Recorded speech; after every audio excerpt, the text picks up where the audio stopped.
Bismillahirrahmanirrahim. Assalamualaikum warahmatullahi wabarakatuh. Kalau Tuan pergi ke Batam, jangan lupa menangkap ikan. Dari bunyi sambutan salam, sepertinya jamaah ini belum makan. Alhamdulillah, Allahumma salli ala Sayyidina Muhammad wa ala ali Muhammad. Yang sama-sama kita hormati guru kita semua, ada Ustadz Salim Afillah, ada Ustadz Luqmanul Hakim, datang-datang jauh-jauh dari Pontianak bersama Sayyidi Al-Habib Fahmi Al-Mutahhar Hafizahullah wara'ah. Hadir juga bersama kita Sayyidi Al-Habib Ja'far Al-Jufri, kemudian Bapak Dandim Pak Muhyiddin. Muhyi artinya menghidupkan, din artinya agama, Muhyiddin menghidupkan agama. Dalam sejarah Islam ada dua Muhyiddin yang besar. Yang pertama menghidupkan agama dari jalur fikih, itulah dia Imam Muhyiddin Ibnul Arabi, pakai alif lam, Ibnul Arabi. Yang kedua Muhyiddin Ibnu Arabi, melalui jalur tasawuf, penulis kitab Futuhat Makkiyah. Rupa-rupanya yang terakhir satu lagi ada melalui jalur TNI. Bapak nanti. Amin ya Rabbal alamin. TNI masuk surga. TNI masuk surga. TNI masuk surga. Dulu ada ABRI masuk desa. Dulu ada ABRI masuk desa, sekarang TNI melepuh kabeh nang swarga. Ya, yang ketiga ini baru amin yang lebih kuat. Kemarin lagi buka-buka YouTube karena bosan ceritanya masalah politik, terus tiba-tiba ada spesialis otak. Wah, ini menarik ini. Saya klik soal otak. Jadi kata dia ada pekerja tambang batubara bekerja di dalam lubang tanah, tiba-tiba besi yang dipakai untuk menggali batubara itu, nauzubillah, kecelakaan, eksiden, nancap di keningnya, kena otak bagian depan, kena otak bagian depan, dan dia tidak mati.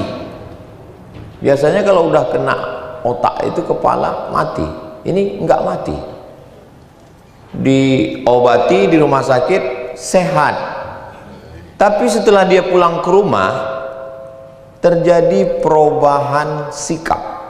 Yang sebelumnya enggak marah-marah, dia menjadi orang yang pemarah dan emosional. Makanya kalau ada ibu-ibu yang suaminya terganggu, mungkin otaknya jadi, dan peristiwa ini terjadi sudah lama, di akhir abad ke-18. Disitulah baru para pakar otak, ini yang ngomong ini dokter pakar otak ini, disitulah baru spesialis otak ini faham. Rupanya otak ini ada otak kanan, ada otak kiri, ada otak depan, ada otak belakang, ada otak besar, ada otak kecil, dan ada batang otak. Makanya nggak boleh kalau negur orang tengkuknya terlalu kuat. Apa kabar? Itu maka orang yang dihukum mati itu dalam Islam, hukum mati itu dipancung, dan dipancung itu dari tengkuk, bukan dari depan. Kalau dari depan itu nyembelih. Pancung itu duduknya seperti duduk tasyahud selesai sholat Jumat di Masjid Qisos di Jeddah. Itu nanti keluar Masjid Qisos, di belakang tuh ada altar tingginya 1 meter. Semua yang terhukum mati itu duduk seperti duduk tasyahud, lalu tengkuknya di baju, kerah bajunya ditarik ke belakang. Kalau di Mesir itu digantung, sampan digantung, dan di tempat kita ditembak. Penembaknya itu ada beberapa orang, tapi yang punya peluru cuma 1, dan nggak tahu siapa yang punya peluru. Supaya apa? supaya semua yang nembak itu nggak merasa bersalah. Kamu yang nembak, enggak, pelurunya bukan sama saya. Dan di antara tiga pilihan ini, antara mati ditembak, digantung dengan dipancung, kira-kira milih yang mana? Dan ternyata setelah diteliti, dipancung itu lebih enak apa lebih cepat dan lebih gimana membahasakannya ya. Kenapa dipancung itu lebih ringan, lebih tidak sakit, walaupun semua yang kena itu nggak pernah balik cerita tentang masa lalu mereka, nggak pernah nulis testimoni, pilih yang ini aja ya.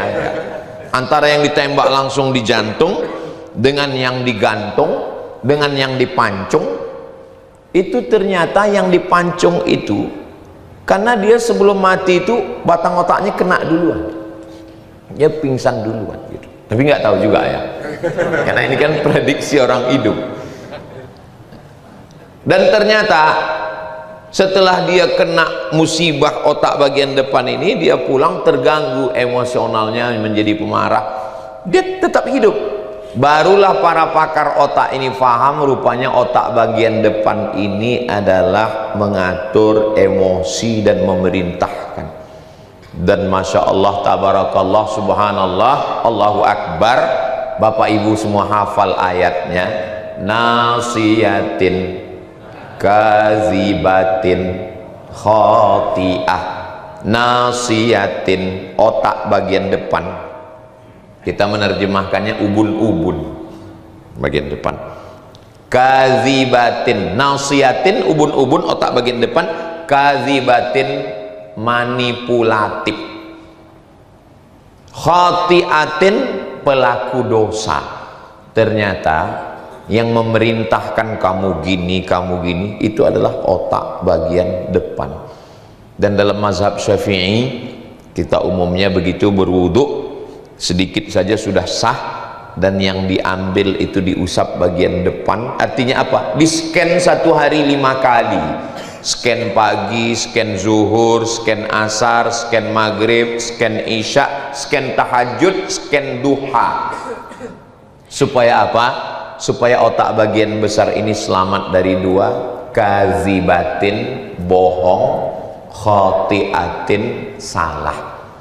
Padahal kalau kita lihat, yang namanya salah itu ya salah aja, bohong itu juga salah. Tapi kenapa Allah membagi sedemikian detailnya antara bohong dengan salah? Karena orang yang salah, dia ngerti dia salah. Mohon maaf, pencuri itu ngerti dia salah. Pemakai narkoba itu ngerti kalau dia salah. WTS, mohon maaf, yang namanya sudah berubah jadi PSK, mengerti kalau dia salah. Tapi orang yang kazibatin, dia tahu salah dan pura-pura mencitrakan dirinya benar. Inilah makanya manipulatif, hipokrit. Sedangkan yang ini memang betul dia salah. Kamu pakai ganja, iya, tahu itu salah, tahu. Tapi kenapa kamu belum meninggalkan? Ya nantilah hijrah setelah agak tua dikit. Jadi, dan yang ada di kepala kita ini adalah darah. Dari mana datangnya darah ini bisa sampai ke kepala? Darah ini datangnya dari jantung yang berdegup dan berdetak. Jantung ini menyemburkan darah naik ke atas. Itu makanya tadi kita diperintahkan Allah untuk bersujud. Allahu Akbar, sujud. Ketika sujud itu, kalau Tuhan pergi ke Makkah, jangan lupa bawa baju yang kasar. Sudah lama saya tausiah, baru ini disuruh sampai asar. Jam berapa kita cabut, Ustaz Salim? Jam 1. Jam 1 ya? Baru agak jelas. Ketika kita sedang bersujud itu, kita sedang merubah susunan tubuh kita. Yang sebenarnya sekarang susunan tubuh kita, jantung di bawah, otak di atas. Tapi begitu kita sujud tadi berubah, otak di bawah, jantung di atas. Dan ketika otak di bawah, ada teman saya Pak Ustadz nggak sujud pun jantungnya memang di bawah, nggak sujud pun otaknya di bawah, otak tetap di atas. Ketika sedang sujud, maka darah begitu leluasanya menyembur, darah dipompa oleh jantung. Makanya kalau ada orang yang ingatannya kacau, itu gara-gara darahnya tidak normal naik ke otak. Kenapa darahnya itu tidak normal? Karena darahnya kental. Apa yang menyebabkan darah kental? Dua. Pertama minyak, yang kedua adalah apa kedua ya? Minyak. Yang kedua gula. Makanya kalau kita ambil, kalau mau selamat jangan, Ustadz Somad kalau mau sehat jangan ada minyak, jangan ada gula. Tapi saya sampai hari ini kalau nggak ada gula, nggak ada minyak, nggak hidup. Saya tetap ada minyak. Apalagi kami di Sumatera, itu minyak terus. Pagi lontong pakai santan, minyak. Siang rendang, minyak. Makanya rumah sakit kolesterol yang pertama di Bukit Tinggi. Saking banyaknya minyak. Sementara di badan kita ini air, darah ini air. Makanya orang sekarang banyak makan pil pengencer darah. Mohon maaf kalau saya ngomong, ini kayaknya Ustadz Somad nyindir penyakit saya. Saya nggak ada dapat bisikan dari manapun. Ini saya ngomong ya sesuai apa yang ada di pikiran saya saja. Mudah-mudahan yang sakit-sakit disembuhkan Allah Subhanahu wa ta'ala. Saya ketemu dengan jamaah kita yang umurnya 85 tahun, lalu saya tanya, "Bapak kelihatannya sehat, energik." Saya menghindari gula dan minyak, Pak Ustadz. Terus Bapak makan gimana? Ikan nggak digoreng, ikan saya cuma dibakar, Pak Ustadz. Terus minuman? Minuman saya hanya teh atau kopi, nggak pakai gula, Pak Ustadz. Kalaupun pakai gula, gula yang bukan gula. Gula apa? Gula aren. Alhamdulillah Pak Ustadz, saya hidupnya sehat walafiat. Tapi ini yang secara fisik, ada dia tidak sedahsyat gula secara medis, tapi ternyata dia bendanya halal, tapi dia dibeli dari uang yang haram, korupsi, sogok, riba, dan kemudian darah. Dia jadi darah. Sepiring nasi, sepiring gulai, semangkok bakso dari barang haram, dia berubah menjadi setetes darah. Dan darahnya tetap golongan A, O, B, AB. Nggak ada golongan darah begitu periksa. B2. Apa B2. Belum pernah ada puskesmas di Indonesia begitu periksa darah keluar, "Mohon maaf Pak, golongannya darah haram." Nggak ada. Darahnya tetap O, A, B, AB. Saya waktu pertama kali periksa darah ditusuk jari, kata dokternya bilang, "Ustadz Somad ini darahnya AB." Darah AB ini Pak Ustadz hebat loh. Kenapa? Jarang orang punya darah ini. Oh, saya sudah mulai bangga. Dan biasanya susah donor sehingga kekurangan darah banyak yang mati. Bapak Ibu yang dimuliakan Allah Subhanahu wa ta'ala, ketika darah haram ini masuk, sepiring nasi itu berubah jadi darah haram, dan darah haram ini masuk ke jantung. Kenapa? Karena jantung adalah trans yang akan menyemburkan darah. Makanya seringkali kita kalau naik gunung dingin atau cuaca dingin, itu ujung-ujung jari kan dingin, ujung kaki, ujung tangan. Kenapa? Karena dialah yang paling jauh jangkauannya dari jantung. Kalau dada hangat, apalagi perut hangat.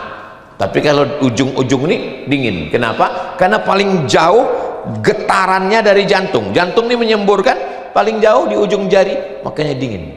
Dingin. Lalu kemudian darah tadi menyembur dari jantung naik ke otak, dan otak itu menjadi jahat gara-gara darah haram. Makanya Nabi melarang jangan makan haram, Kulu, makanlah, min thayyibat, yang baik-baik. Kenapa? Karena semuanya berawal dari darah. Saya kalau makan dengan Ustadz Salim, dengan Ustadz Lukman, dengan Habib, yang selektif sekali Ustadz Lukman. Semua Ustadz selektif, cuman yang paling selektif Ustadz Lukman. Dari mulai kuasnya, ini jangan kuasnya ini bulu babi, ini jangan-jangan ini, kata Ustadz Lukman. Makanya saya kalau makan, saya tunggu beliau makan. Kalau udah beliau makan, berarti sudah lulus fit and proper test, aman. Kenapa beliau sangat selektif tentang makanan? Karena beliau santrinya dari Sabang sampai Papua, sulit mengatur orang kalau sudah makanannya haram. Nauzubillah. Jadi istri yang di rumah yang baik, yang solihah, yang baca Quran, yang tahajud, membesarkan anak-anak tunas hijau yang nggak berdosa, yang merusaknya siapa? Bukan salah ibu mengandung, tapi salah bapak yang ngasih makan burung. Karena dia yang membawa uang ini dari kantor, dari jalan, dari pasar, pulang ke rumah, dibelikan ke beras, dibelikan ke air galon. Anak baca doa, Allahumma barik lana, berkah. Anaknya minta berkah. Istrinya, Allahumma barik lana fima razaqtana wa qina azabannar. Yang menyuapkan neraka itu bapaknya. Makanya kemarin alhamdulillah seorang pejabat diwawancarai sama wartawan, dia jujur, saya sekarang ini memang sulit mendapatkan uang yang halal, kata dia, seliweran uang haram ini, tapi alhamdulillah yang saya bawa ke rumah itu yang halal-halal saja, yang haram diinvestasikan. Bapak Ibu yang dimuliakan Allah Subhanahu wa taala. Jadi kalau ada bapak yang masih takut, ini takut subhat, ini takut haram, masih ada rasa takut dalam hati, berarti selama ini makanannya masih bersih. Makanya di antara pesan khotib Jumat, kalau sampai khotib lupa baca pesan wasiat ini, batal sholat Jumat. Kenapa batal sholat Jumat? Karena khutbahnya batal, karena rukunnya. Memuji Allah, alhamdulillah, bersolawat, Allahumma sholli ala sayyidina Muhammad wa ala ali sayyidina Muhammad.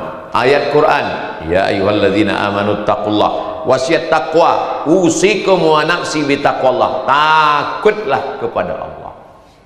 Tapi kalau sudah tidak ada lagi rasa takut kepada Allah, kaki yang kesemutan, sudah nggak ada rasa, mati rasa. Hati juga bisa mati rasa.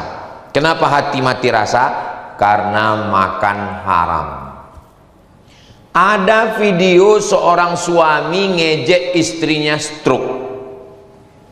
Memang kalau orang nggak kuat-kuat jantung sekarang ngelihat TikTok ini, dua kemungkinan. Kalau nggak handphonenya hancur, dia hancur. Istrinya stroke terbaring, lalu dia duduk di kursi roda dengan meletakkan tangannya dan memiringkan wajahnya, ngejek istrinya yang sedang stroke. Apa yang terjadi? Mati rasa. Ada orang sanggup mengambil beras catu, beras yang sudah dimakan rayap, dicampur dengan beras impor, lalu kemudian dicuci dengan pemutih, lalu dijual di pasaran. Yang beli adalah fakir miskin, pakai uang BLT. Apa yang terjadi? Mati rasa. Dari mana datangnya rasa? Rasa ada di dalam hati dan jiwa. Kenapa bisa mati rasa? Karena makanan. Makanan ini yang berbahaya. Makanya kalau ada orang yang puasa sunat Senin Kamis, puasa Nabi Daud. Kalau suami saya itu aneh Pak Ustadz, dia nggak puasa Nabi Daud, terus sholat Nabi Daud. Kadang sehari sholat, sehari enggak. Itu nggak ada, itu dapat dipastikan aliran sesat. Yang namanya sholat Nabi Daud itu sholat malam. Puasanya Nabi Daud itu yasumu yauman wa yuftiru yauman. Kalau yang ini, nauzubillah, agak lain ini yang satu ini. Nah, Jadi kalau kita masih ada rasa melihat fakir miskin, dan Islam ini menghaluskan rasa. Islam ini menghaluskan rasa. Sebetulnya saya, orang susah-susah nyari kursi, saya disediakan kursi, tapi saya nggak mau duduk. Kenapa? Karena saya masih ada rasa. Nggak mungkin saya duduk di atas, sementara Habib keturunan Nabi Muhammad duduk di bawah. Saya keturunan Nabi juga, keturunan Nabi Adam. Saya duduk di atas. Saya duduk di atas, sementara Ustadz Salim Afilah, orang-orang yang jelas disebutkan dalam Al-Quran, yauma la yanfa'u malun wala banun illa man atallaha biqalbin salim. Ustadz Luqman yang jelas-jelas satu surat khusus, surat Luqman, walaupun memang puncaknya di akhir qul huwallahu ahad Allahus somad. Artinya saya sebenarnya kalaupun duduk ya nggak apa-apa juga. Cuman ini kan masalah rasa, menghaluskan rasa. Banyak orang yang bisa hafal ayat panjang, dan Nabi menegur orang sholat, dilaporkan ke Nabi, ya Rasulullah, itu ada yang lapor ini namanya Qatadah bin Nu'man, hadisnya ada dalam Musnad Ahmad bin Hambal. Itu Qatadah bin Nu'man ayatnya kulhu terus, kulhu. Apa kata Nabi? Innaha la ta'dilu sulusal Qur'an. Kulhu itu sama dengan sepertiga Al-Quran. Nabi melarang atau memuji? Memuji. Tapi ada seorang sahabat baca ayat panjang. Apa kata Nabi? Idza amma ahadukum falyukhaffif. Kalau kamu jadi imam, pendekkan bacaannya. Makanya siapa yang baca kulhu, teruskan. Karena Nabi tidak pernah menegur kulhu. Yang ditegur itu justru ayat yang panjang. Kenapa? Karena ketika dia ayat panjang, dia tidak memikirkan makmumnya di belakang. Di belakang itu ada tiga. Yang pertama, ibu-ibu yang anaknya menangis. Yang kedua, ada orang yang ada hajat di luar. Yang ketiga, ada orang tua yang memang dari muda nggak pernah ke masjid. Setelah tua diintip malaikat maut, barulah dia ke masjid dan dia nggak tahan. Maka begitulah kita disuruh mementingkan rasa. Ada orang yang sanggup ke Makkah bolak-balik labbaik Allahumma labbaik, sementara tetangga jiran di sebelahnya tidak makan. La yabitu syab'anan. Tidak boleh orang Islam tidur dalam keadaan syab'an, kenyang. Wajaruhu ila jambihi ja'i'un. Tetangga di sebelah rumahnya kelaparan. Laisa bil mu'min. Dia tidak dianggap sebagai seorang mukmin. La yu'minu ahadukum. Kamu tidak beriman. Kalaupun beriman, imanmu belum sempurna. Hatta yuhibba li akhih, sampai kau sayang kepada saudaramu ma yuhibbu li nafsih, sebagaimana kau sayang kepada saudaramu. Makanya saya sebetulnya tausiah 1 jam, tapi karena selesai Jumat nggak boleh panjang-panjang. Kalau tuan pergi ke Padang, jangan lupa membeli ikan. Tausiah nggak boleh panjang-panjang karena jamaah belum makan.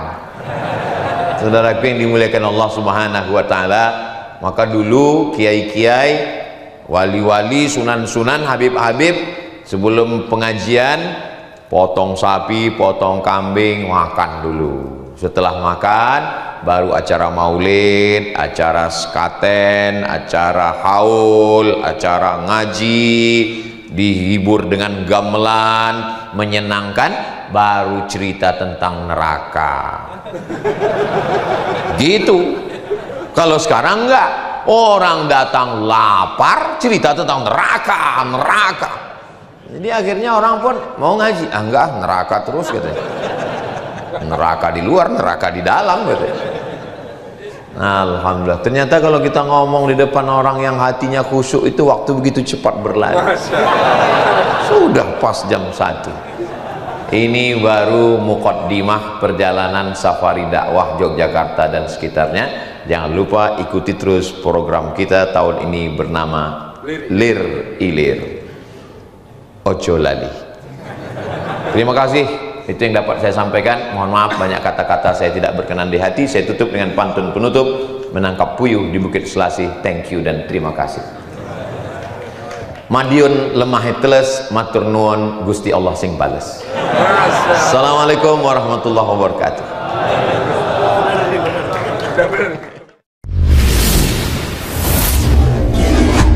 Siang mulai berhenti, amal jariah terus mengalir walau sudah mati.